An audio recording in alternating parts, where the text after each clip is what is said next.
Ok, bonjour à tous, les amis. Je voudrais juste vous montrer quelque chose. Voilà, sur l'évolution des indices en ce moment. Et les indices ont beaucoup chuté depuis l'arrivée du président Donald Trump au pouvoir.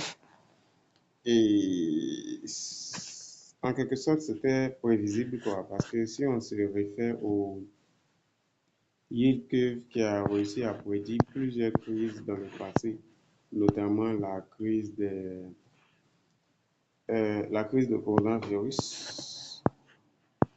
On a ici la crise de 2008 et on a aussi la crise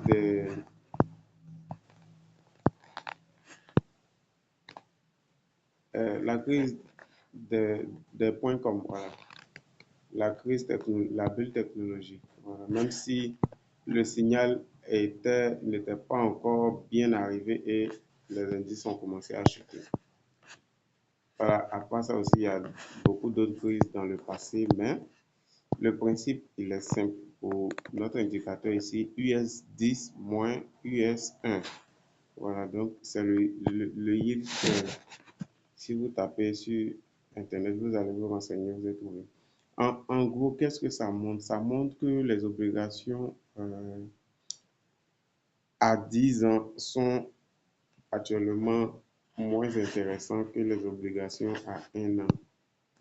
Et c'était à ce niveau-là qu'ils étaient vraiment moins intéressants. Il était mieux de s'exposer sur les obligations à 1 an que de s'exposer à 10 ans. Mais maintenant, l'équilibre est en train de se rétablir parce que le graphique il monte. Voilà, donc quand c'est comme ça, quand ça passe en bas et puis ça revient, ça veut dire qu'il y a une anomalie. À ce moment ici, il y avait une anomalie.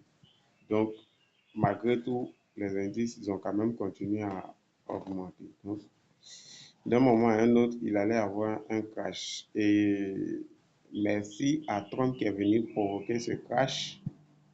Et donc, on peut dire maintenant que le mal est passé. Voilà, donc on peut commencer à se positionner sur les indices, sur les equities. On peut se préparer pour la prochaine remontée des indices parce que on a le président de la Réserve fédérale, Trump, qui est le président de la Réserve fédérale, Jérôme Powell, à qui Trump demande de réduire les taux d'intérêt. Les taux d'intérêt qui sont réduits, ça veut dire qu'il y a plus d'argent disponible pour la consommation et aussi pour investir. Donc, on pourra voir beaucoup d'afflux monétaires sur les indices. Donc, ça, c'est bon pour les indices. Et la seule chose qu'on craint actuellement, c'est que le président ne laisse pas le taux de chômage se détériorer davantage avant de baisser les taux. Parce que si le taux de chômage se détériore plus et puis baisse les taux, ce ne sera pas vraiment une très bonne nouvelle. Même si peut-être les indices vont peut-être descendre un peu jusqu'à ce niveau-là, peut-être avant de remonter. Donc, actuellement, on est vraiment très haussier. C'est vraiment le moment de se préparer à la future hausse des indices ainsi que des cryptos, etc. Voilà, donc avec cet indice cet indicateur qui a permis d'anticiper plusieurs crashs, on peut vraiment s'attendre à ce que, bon, l'année 2026 aussi, c'est pas une année vraiment, bon, comme on ne sait pas trop grand-chose sur le futur, mais ce qui est sûr, c'est que les indices sont à de très bons prix. C'est les soldes, comme on le dit, et vaut mieux commencer à se positionner pour les futures hausses. Voilà, c'était tout pour cette vidéo. Si vous appréciez le contenu, vous pouvez liker et me suivre.